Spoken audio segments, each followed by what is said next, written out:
துன்பங்களிடையே நீங்கள் காட்டின சகிப்புத்தன்மை, நேச இயேசுவே, மக்கள் இருந்த சகிப்புத்தன்மை உண்மையானது.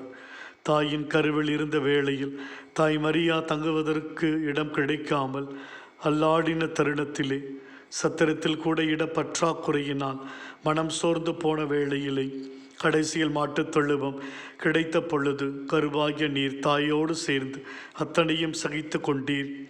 நீர் மக்களுக்கு எவ்வளவு நல்ல போதனைகள், அற்புதமான நன்மைகள், நோய் நீக்கும் புதுமைகள், வியத்தகு செயல்கள் இருந்த பொழுதிலும் மலை உச்சியிலிருந்து தள்ளிவிட பார்த்த சூழல், கல்லால் எரிய எத்தனித்த தருணம், அடங்காத எதிர்ப்பு குரல்கள், கேவலமான கேலியான சொற்கள், ஊருக்குள் வராது என்று தடுக்கப்பட்ட நேரங்கள், நன்றி மறந்த மக்கள், இவற்றை நீர் சகித்து கொண்டீர்.